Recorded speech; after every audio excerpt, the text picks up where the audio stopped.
حبيت اعمل لكم فيديو عنه واكلمك عن لغه جسد الاصابع والاكسسوارات. فيعني كل خاتم بيعبر عن ايه في انهي صباع من اصابع اليد.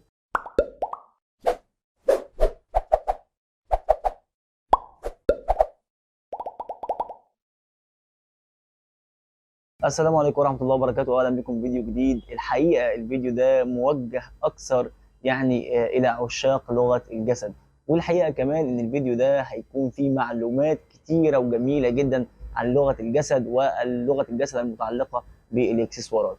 بالظبط كده، فيعني كل الناس المهتمين بعلم لغه الجسد ده نوع جديد ومهم جدا من ضمن علوم لغه الجسد، والخاص بطبيعه الاستنتاج نمط شخصيه الشخص او ما يفكر فيه الشخص من خلال الاكسسوارات ولغه الجسد. يعني في الفيديو ده هقول لك بعض الصفات او بعض الاستنتاجات الخاصه بلغه الجسد عن طريق لبس الخواتم او الاكسسوارات في اليد. فخلينا يلا نبدا في صلب الموضوع مباشره، وخليني اقول لك حاجه مهمه جدا. اي فيديو انت بتسمعه عن لغه الجسد لازم تبقى عارف كويس جدا ان كل معلومه بتتقال لازم تكون مرتبطه بحاجتين: الحاجه الاولى وهي الحاله، والحاجه الثانيه وهي الموقف. يعني ايه؟ فعلى سبيل المثال ما ينفعش ان انا اعمل اسقاط على موقف معين من لغه الجسد واستنتج النتيجه او المفروض او المعلومه اللي انا المفروض اكون محتاج ان انا اعرفها. وده ليه؟ لان زي ما قلت لك في البدايه الموضوع مرتبط بحاجتين: الحاله والموقف. بمعنى ايه؟ اديك مثال عملي وسريع. على سبيل المثال حركه فرق اليدين بالشكل ده كده، يعني لما واحد يفرك ايده بالشكل ده كده. طبعا انا كنت اتسالت برضو سؤال قبل كده من احد المتابعين عن معنى حركه فرق اليدين في لغه الجسد، وكانت اجابتي كالاتي: طبعا حركه فرق اليدين دي او ان واحد يعمل ايده بالشكل ده كده ليها اكتر من معنى على حسب الحاله وعلى حسب الموقف. طيب بمعنى ايه؟ على سبيل المثال لو حضرتك هتتقاضى راتب او هتتقاضى اجر تجاه شيء معين وانت بتتكلم مع شخص، انت تدخل عليه بالشكل ده كده، فده معناه ان انت في استعداد الى قبول المال او انك تاخد العائد المادي او العائد المالي. طيب ولو كان ده في فصل الشتاء على سبيل المثال وانت بتعمل كده، فده معناه ان انت بتدفي نفسك او بتولد طاقه حراريه محتاجها لان الجو برد بطبعه. فده موقف وده موقف. طيب لو انت مثلا هتتخانق او لو انت بتستعد للخناق او للمشاجره مع اي شخص، برضو الحاله او الموقف دي بتقول لك ان الشخص ده في حاله استعداد للاندفاع البدني او العنف البدني. فكل واحده من الثلاثه دول كان ليها معنى على حسب الحاله وعلى حسب الموقف. طيب على سبيل المثال كمان في حاجه مهمه جدا وهي لغه الجسد الطبيعيه. يعني ايه؟ يعني على سبيل المثال انا بطبعي ممكن اكون شخص عندي لازمه معينه مثلا في كف الايد او في حركه اليد. فطول مثلا ما انا بتكلم مع شخص او حتى لو انا لوحدي، فانا طول الوقت مثلا بعمل الحركه دي بالشكل ده كده. دي معناها لازمه في لغه الجسد، وده كمان معناه انك انت الشيء ده فطري او طبيعي فيك، بيصدر منك بدون قصد او بدون اتجاه معين. طيب فدي حاجه كانت مهمه جدا لازم تعرفها عن لغه الجسد، علشان لما حد يعلمك او حد يقول لك حاجه في لغه الجسد تبقى فاهم ان الحاجه دي لازم تكون مرتبطه بحاجتين: الحاله والموقف زي ما احنا قلنا من شويه. طيب الكف اليد او الايد في لغه الجسد ليها معاني كتيره جدا، معاني باعداد كبيره جدا. على سبيل المثال ان حركه اليد عموما هي بتديك دايما رد الفعل او الانطباع عن لغه الجسد عن الشخص. على سبيل المثال لو انت بتتكلم مع حد وانت بتتكلم في موضوع معين، مثلا عملت كده او لمست طرف الانف، فده معناه في لغه الجسد انك انت بتقول حاجه ولكن انت عندك عدم ارتياح تجاه الشيء انت بتتكلم فيه ده. حضرتك على سبيل المثال غير متاكد من الحاجه اللي انت بتتكلم فيها، انت بتقول حاجه معينه ولكن عندك شك ان هي تكون صحيحه بنسبه كبيره.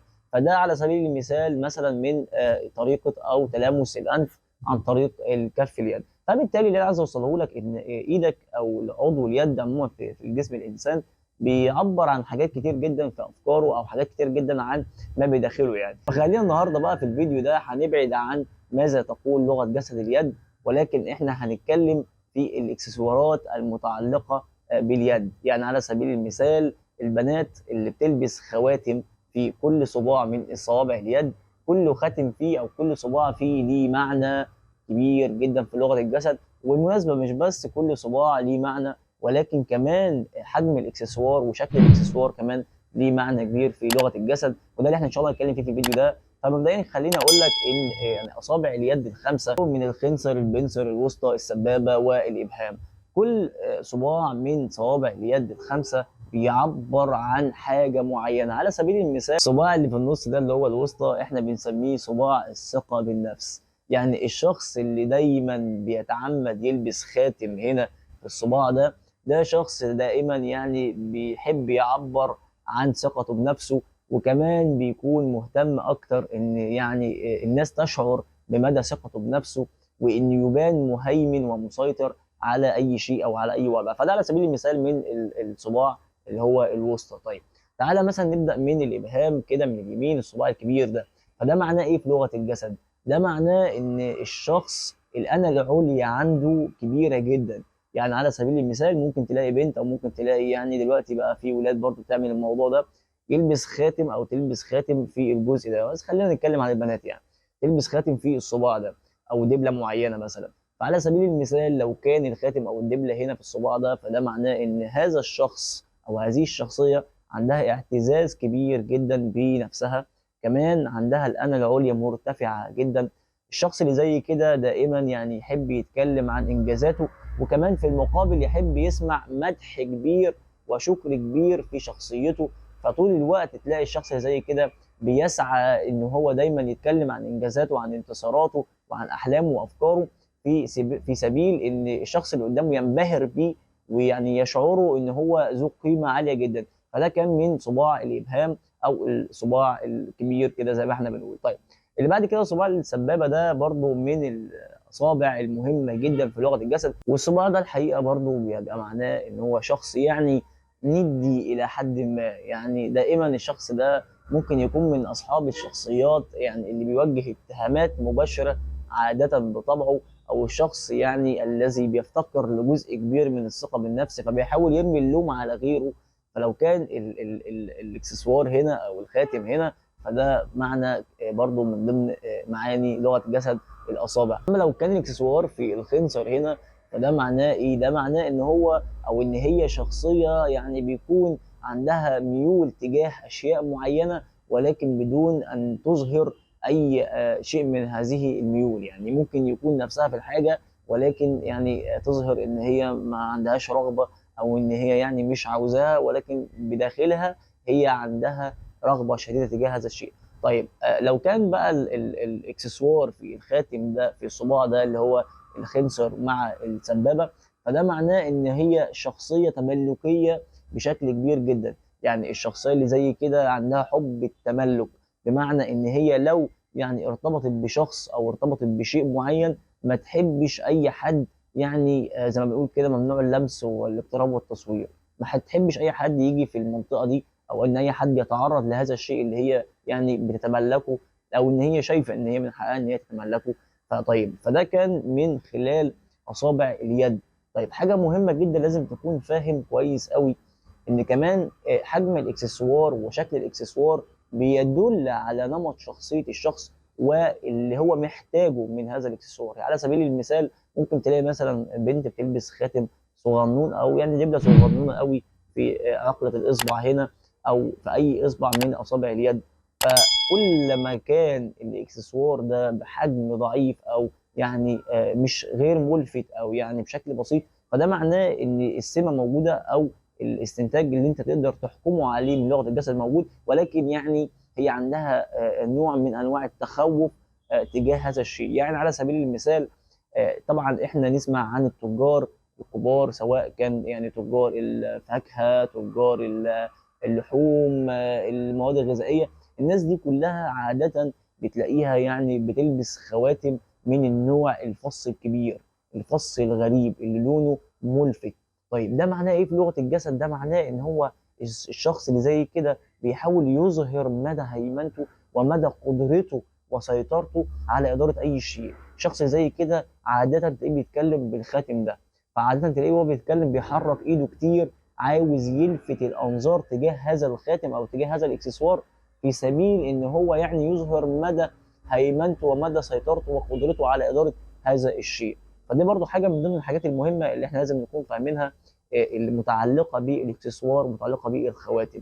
طيب كمان بقى يلا اقول لك حاجه مهمه جدا، برضه وهي متعلقة بالخلخال. الخلخال مصطلح عربي قديم وكان يعني موجود عند القدماء المصريين، وخلخال يعني من الخلخلة وإصدار الصوت، وهدفه الأساسي طبعا إن هو يعني لفت الأنظار من خلال السمع تجاه المرأة أو تجاه الشخص يعني. طيب فده معنى الخلخال. طب الخلخال ده لو بيتلبس في الرجل اليمين ده معناه إيه؟ ولو بيتلبس في الرجل الشمال ده معناه إيه؟ لو بيتلبس في الرجل اليمين فده معناه إن هي يعني شخصية عندها يعني حب كبير أو يعني فضول كبير تجاه التقييد، يعني محتاجة ترتبط، محتاجة شخص يقيدها، شخص يتحكم في شخصيتها، شخص يفرض هيمنته وسيطرته عليها ويكون هو القائد أو هو الليدر اللي يعني بيقود الحياة. طيب ولو كان الخلخال ده في الرجل الشمال فده معناه ان هي شخصيه متحرره جدا، يعني لا تقبل اي نوع من انواع التقييد. الشخصيه اللي زي كده بالمناسبه اللي هو الخلخال في الرجل الشمال لو ارتبطت بحد ما تحبش ان هو يفرض عليها رايه، ما تحبش ان الشخص ده يسالها انت رايحه فين وجايه منين وتاخرتي قابلتي مين، ويعني ما بتحبش اي نوع من انواع التقييد بشكل كبير، انما بتحب ان هي تكون عايشه بحريتها. وده ممكن ياخدنا في اتجاه الانفصال فيما بعد، ان هي يعني رفض هذا التقييد او هذا يعني هذه السيطره عليها. فده مثلا على سبيل المثال. طيب لو كان مثلا على سبيل المثال الخلخال ده معدن وذات اجراس، يعني في اجراس تلفت الانظار، فهي سمه واضحه وبزياده سواء كان في رجل اليمين او رجل الشمال. اما لو كان نوع تاني غير المعدن او كان مثلا قماش او كان اي نوع تاني فهو ونفس الملمح او نفس السمه دي موجوده، ولكن يعني بتقل درجه الاحتياج اللي بيعبر عنه هذا الخلخال على سبيل المثال. فده كان يعني فيديو لطيف، كان احد الاصدقاء سالني فيه، فحبيت اعمل لكم فيديو عنه واكلمك عن لغه جسد الاصابع والاكسسوارات. فيعني كل خاتم بيعبر عن ايه في انهي صباع من اصابع اليد. فلو الفيديو ده عجبك اتمنى انك تشترك في القناه وتفعل زر الجرس علشان يوصلك كل الفيديوز اللي احنا بنقدمها. وانا ايهاب الغرباوي اخصائي التحليل النفسي من خلال علم قراءه الوجوه، علم الفراسه ولغه الجسد وتحليل الشخصيات. لايك وفولو وشير، ولازم تعمل سبسكرايب للقناه. اشوفكم في فيديو جديد. السلام عليكم.